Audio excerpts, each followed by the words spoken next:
Assalamualaikum warahmatullahi wabarakatuh. Adik-adik semua, kita kembali lagi ya di pertemuan kelima ya. Setelah minggu lalu kita udah bahas uji analisis regresi linear berganda ya. Nah, setelah itu step selanjutnya adalah uji asumsi klasik. Jadi setelah uji regresi ya, kita wajib melakukan asumsi klasik pada penelitian-penelitian kita. Nah, untuk adik-adik semua, nanti waktu penelitian akhir skripsi ini jangan dilupakan. Nah, kenapa di sini judulnya ada part 1 dan bakalan ada part 2-nya? Karena asumsi klasik ini terdiri dari 4 sampai 5 uji. Nah, yang kita lakukan ya di kelas SPSS itu 4 uji saja. Dan minggu ini ya saya membahas uji normalitas dan heteroskedastisitas saja ya.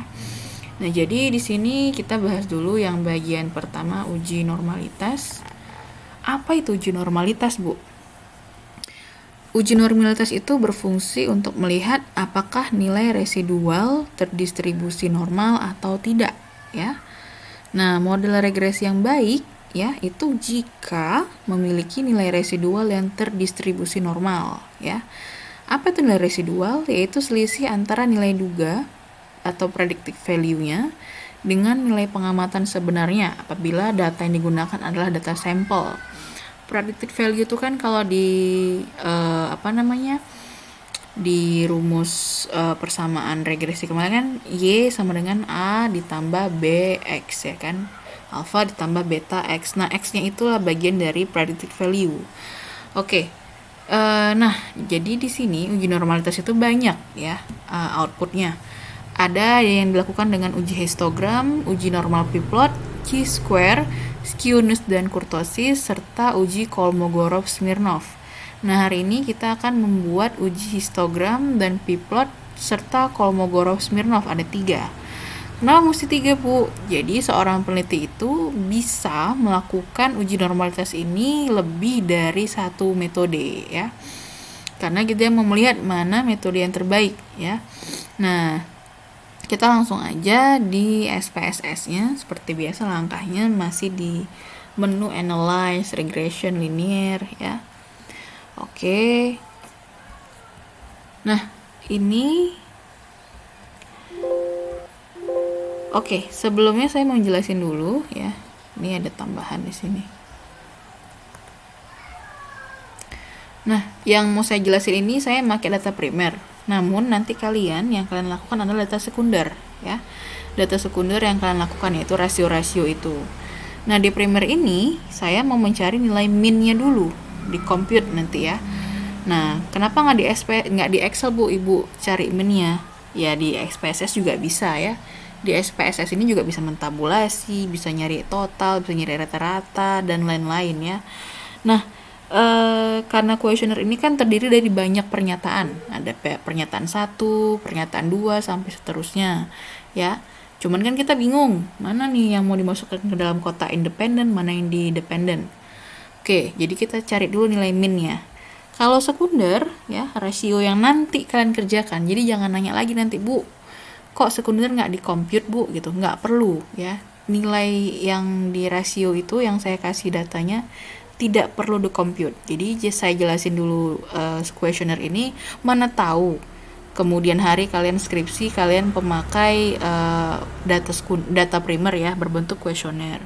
Jangan lupa di compute. Jadi saya jelasin di latihan hari ini. Baik, file.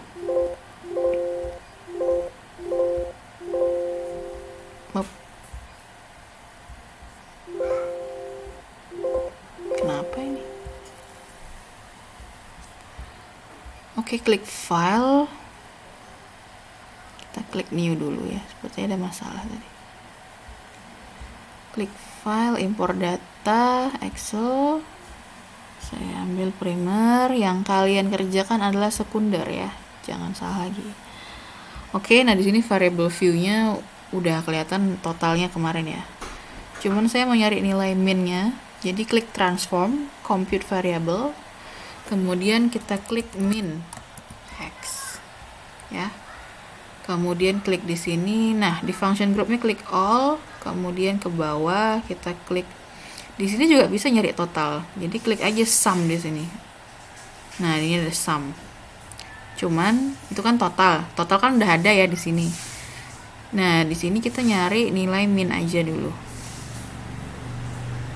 Rata-ratanya. Kemudian tanda panah ke atas, kita tarik. Nah, tanda tanya ini adalah variabelnya. X1 ya. Jadi di sini X2, jangan lupa di koma. Cuman saya ketik manual aja biar cepet. X2, X3, X4, X5, X6, X7, X8 ya. Jadi variabel X-nya ada 8 pernyataan, butir pernyataan dalam kuesioner. Jadi kita tabulasi nilai rata-ratanya, klik OK. Nah, di sini, nih paling bawah ya, fokus di sini. Dia nggak ada gambar, nggak ada output. Dia cuma bilang compute min X. Berarti X1 sampai X8 sudah ditabulasi, di-compute, dicari nilai minnya. Oke. Nah, kita lihat di sini. Nah, di ujung sudah ada. Inilah nilai min dari variabel X yang ini, 1 sampai 8. Baik. Nah, kemudian kita transform lagi untuk yang variabel Y-nya. Jadi kita ganti labelnya Y. Kemudian ini kita ganti Y1, Y2, jangan lupa di koma ya. Y3, Y4, Y5, Y6, Y7. Oke. Kan sampai 7 ya Y-nya. Butir-butir pernyataannya.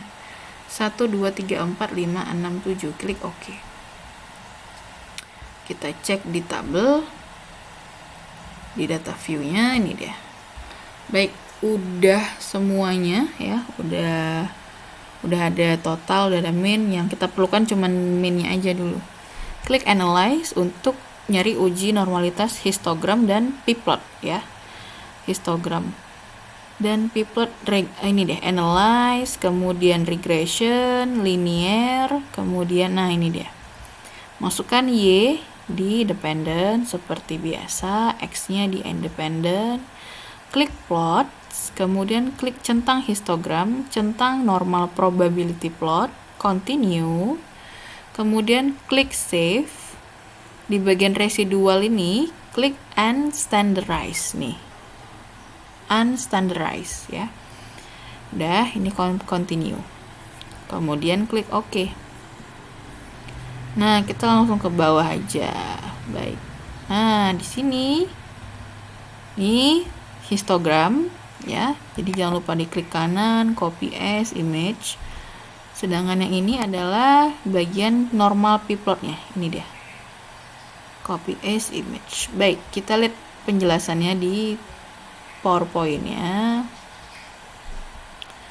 Nah, histogram. Grafik histogram dikatakan normal jika distribusi data membentuk lonceng ya, tidak condong ke kiri, tidak condong ke kanan. Nah, ini normal nih ya. Nah, kemudian yang kedua, grafik p-plotnya. Kalau dia mengikuti dan mendekati garis diagonal, titik-titiknya ini bisa dibilang dia normal ya datanya. Oke, kita lihat hasil kita di SPSS tadi. Sepertinya ini normal ya. Titik-titiknya mengikuti garis diagonal. Nah, ini juga dia hampir membentuk lonceng. Jadi kan gini kan, waktu kalian mau membuat normalitas pakai uji histogram aja, bingung nih, aduh kira-kira ini bentuk lonceng nggak ya gitu. Ternyata kalian pakai yang ini, yang kedua. Oh, data titik-titiknya menyebar mengikuti garis diagonal, tapi agak melenceng. Ternyata nggak yakin juga. Kita coba satu lagi, yaitu namanya uji Kolmogorov-Smirnov ya, yang tadi saya jelaskan. Itu tadi maksudnya adalah mencari yang terbaik ya, metode yang terbaik ya, untuk memastikan saja apakah benar-benar normal. Histogram sudah ya, p-plot sudah, kita ambil yang Kolmogorov-Smirnov. Nah, ini dengan angka. Ibaratnya kalau dengan angka kan sudah lebih pasti ya, normal atau tidak. Baik. Ini analyze ya. Kemudian non-parametric test. Ya, ini kemudian di bawah legacy dialogues. Ini one sample case ya. Nah, tadi kan ada yang kita centang unstandardized. Nih, kita masukkan di sini. Oke kan. Nah, ini dia kotaknya. Jangan lupa di copy ya. Copy as image. Sekarang kita baca pengertian kotaknya apa itu. Nah, ini dia. Ini tadi caranya nih baca di sini. Berdasarkan output di atas, ini dari buku ya. Nilai signifikansinya adalah 0,786, yaitu lebih besar daripada 0,05. Maka dapat disimpulkan bahwa data yang kita uji berdistribusi normal. Nih, asim signifikansinya adalah two-tailed 0,786. Yang bawah ini ya, fokus yang bawah ini. Kalau dia lebih besar dari 0,05 berarti dia normal datanya. Berarti fix ya. Histogramnya udah berbentuk lonceng, titik-titiknya sudah menyebar membentuk garis diagonal, dan lebih diyakinkan lagi dengan one sample Kolmogorov-Smirnov, uji dari Kolmogorov-Smirnov yang termasuk dalam uji normalitas. Nah, jadi kita lihat di sini hasil kita. Hasil kita adalah ini dia. 0,200, berarti lebih besar dari 0,05, artinya normal. Oke, dah tinggal kalian copy aja 3 tabel ini. Tabel yang ini bagian histogram, tabel bagian p-plot, dan tabel bagian ini. Jangan lupa dibuat artinya ya. Artinya masing-masing tabel ya, masing-masing gambar dan masing-masing tabel ini dibuat artinya. Oke, selesai uji normalitas. Lanjut kita ke uji heteroskedastisitas. Apa itu, Bu? Kok namanya ribet kali ya, Bu? Cuman harus kalian hafal ini. Heteroskedastisitas. Nah, ini wajib ya, wajib di bagian asumsi klasik uji ini. Apa artinya, Bu? Untuk melihat apakah terdapat ketidaksamaan varians di dalam residual tadi dari satu pengamatan ke pengamatan yang lain, ya. Nah, di sini nanti kita masuk ke bagian SPSS-nya pakai metode scatter plot namanya ya. Nah, apa itu bentuknya, Bu? Kalau dia yang baik didapatkan jika tidak terdapat pola tertentu dalam grafik, seperti mengumpul di tengah, menyempit, kemudian melebar, atau sebaliknya ya. Kemudian scatter plot ini lebih lazim digunakan dalam satu penelitian ya. Nah, heteroskedastisitas ini banyak juga ujinya. Ada uji Glatzer, uji Park, atau uji White. Cuman di sini saya pakai scatter plot aja. Baik, uji ini merupakan salah satu dari uji asumsi klasik yang harus dilakukan pada regresi linear ya. Apabila asumsi heteroskedastisitas tidak terpenuhi, maka model regresi dinyatakan tidak valid dalam sebagai alat peramalan. Oke. Kenapa mesti dilakukan deteksi heteroskedastisitas? Jawabannya adalah untuk mengetahui apakah ada penyimpangan dari syarat-syarat asumsi klasik pada regresi linear ya.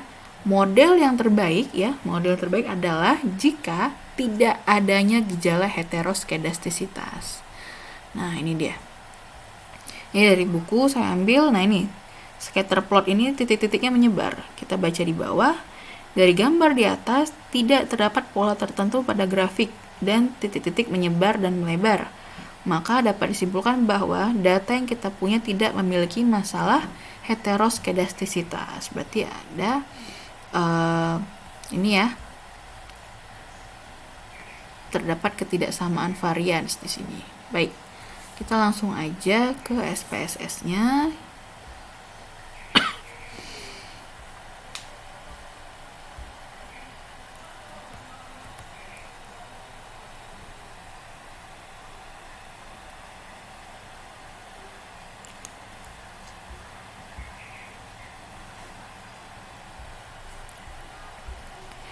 Klik analyze, kemudian regression, linear ya.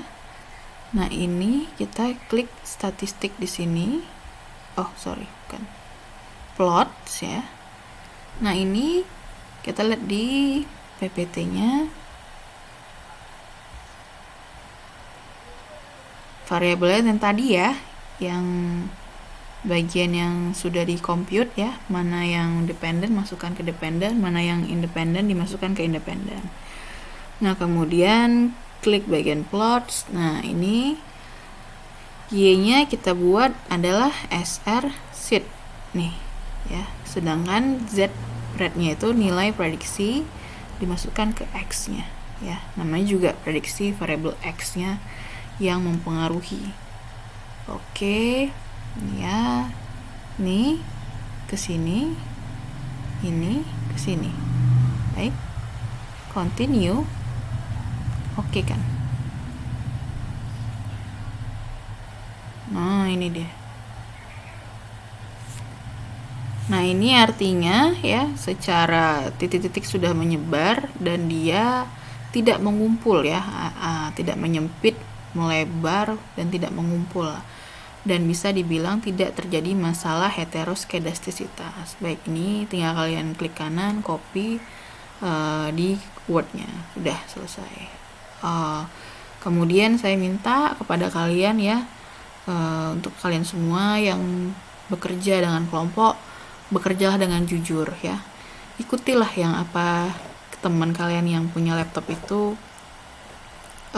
hargailah dia membuka open Zoom-nya, dia buka room untuk Google Meet-nya untuk mengajari kalian gitu ya. Karena